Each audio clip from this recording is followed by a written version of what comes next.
Otep à tous, bien-aimés frères et sœurs.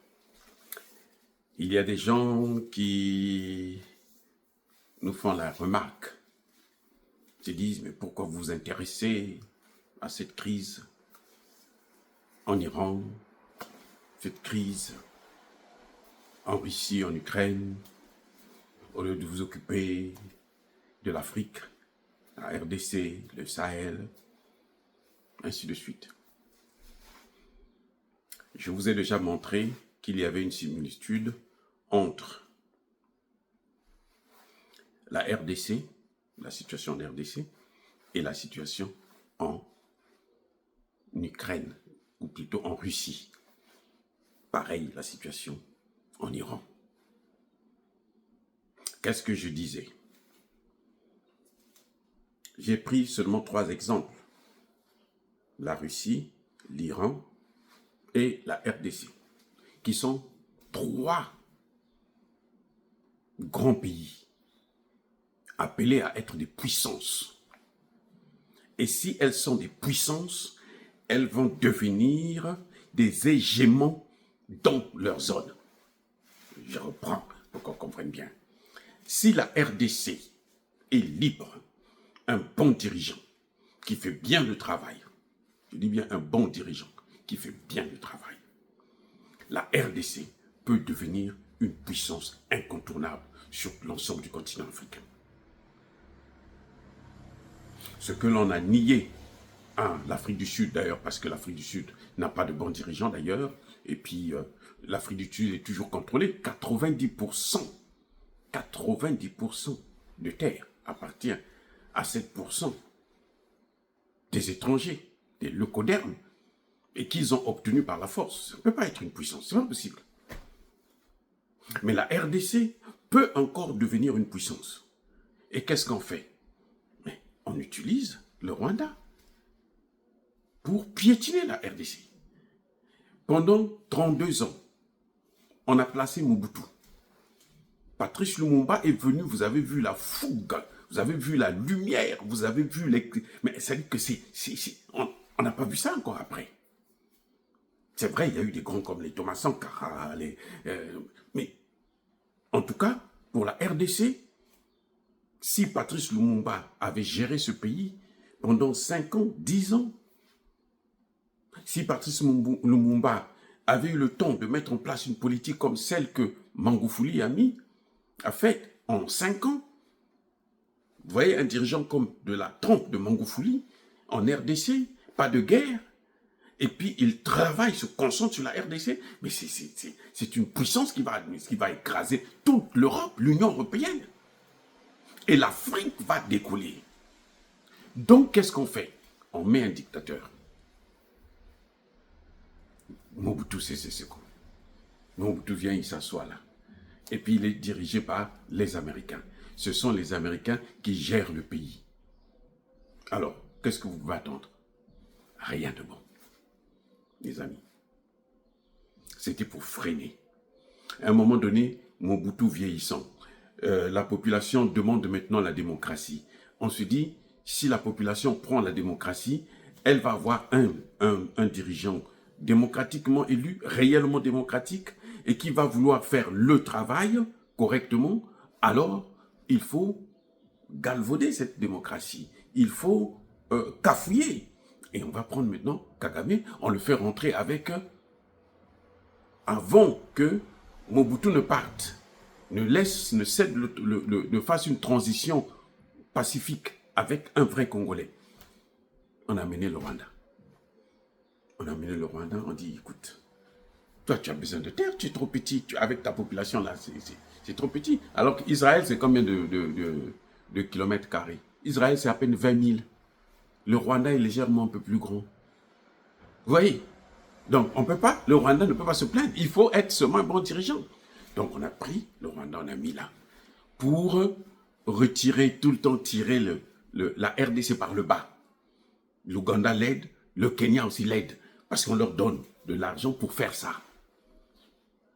Vous voyez pourquoi nous vous expliquons ces choses-là concernant la crise en Iran? Il faudrait comprendre que l'Iran est appelé à être une puissance. Je vous ai déjà dit, l'Iran forme plus d'ingénieurs que des pays comme la France. L'Iran, c'est un grand pays producteur du pétrole, du gaz. Ce sont les sanctions qui ont freiné un peu l'Iran. Sinon, l'Iran serait au top déjà, plus que l'Arabie Saoudite. Donc, qu'est-ce qu'on fait? On amène Israël là pour tout le temps taper. Voilà, c'est comme ça que ça se passe. Maintenant, qu'est-ce qui s'est passé encore? Je vais vous donner encore un autre cas. Mais la Chine, un grand pays comme la Chine, regardez. Comment on a mis Taïwan là à côté pour gêner la Chine. Malheureusement, la Chine a de très bons dirigeants et puis elle a une vision, ils ont décollé. Mais la RDC n'a pas eu jusque-là. Même Tshisekedi, il se bat, mais c'est pas le top. C'est-à-dire que c'est bien, on peut pas demander mieux. Face à Kabila, face à Mobutu et tout, c'est mieux. Mais c'est pas le top pour élever la RDC. Ça dit que c'est ça le problème. Et ils savent. Maintenant, regardez, je reviens en Afrique. Vous allez voir que c'est la même chose. Le Mali demande son indépendance. Le Mali est quand même assez grand. Le Mali a des ressources. Bon, il n'influence pas trop. Le Niger demande son indépendance. Oh, c'est pas trop grave. Le Burkina Faso. Oh non, c'est pas trop grave. Vous voyez la RCA. La RCA, et pourtant, Touadéra, il n'est pas si mauvais que ça. Mais il ne peut pas aller trop loin.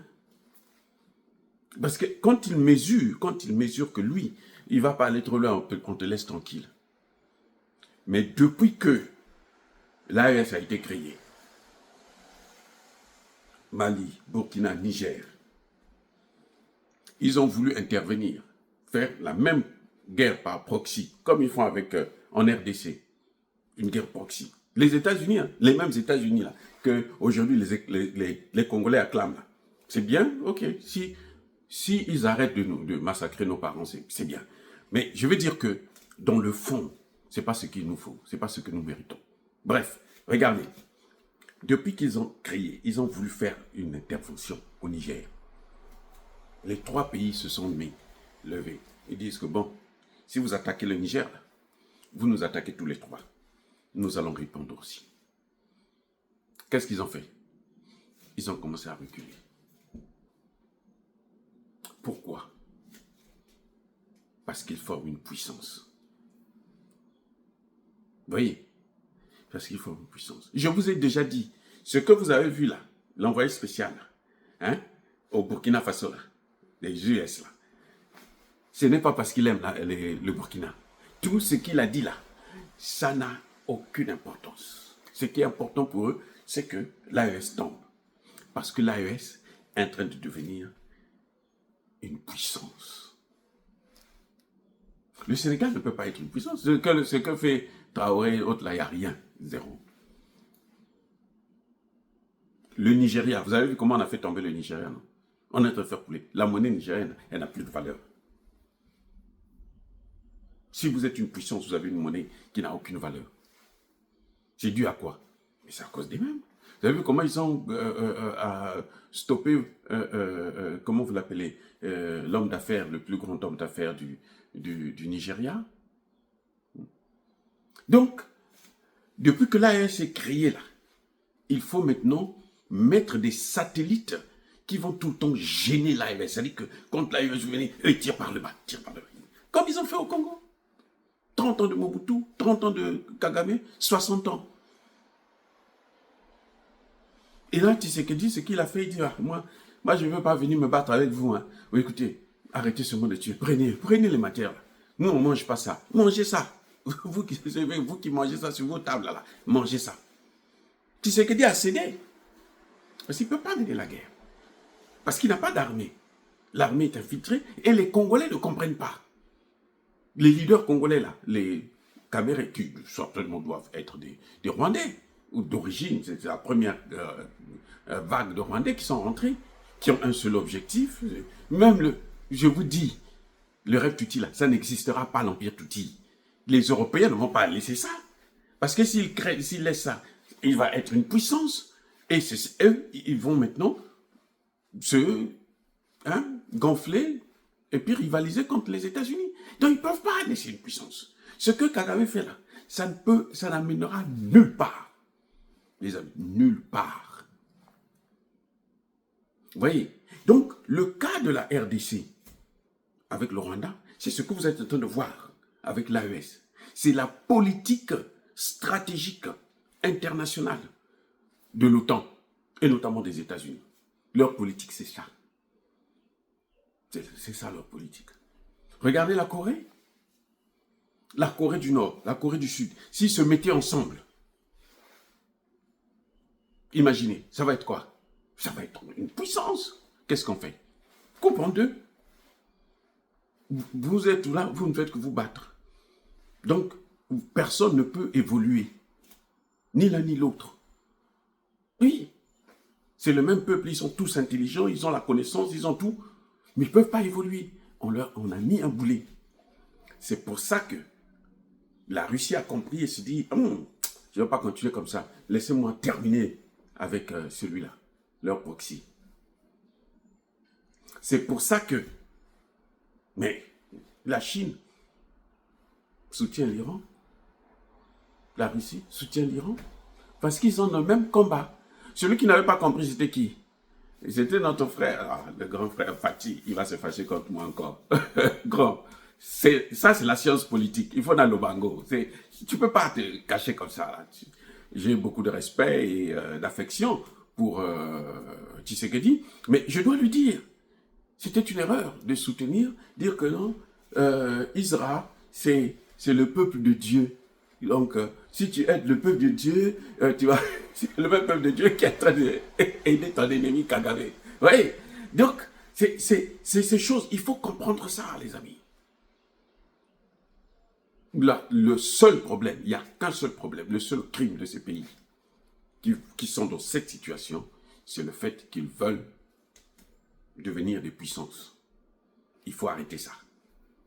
Net.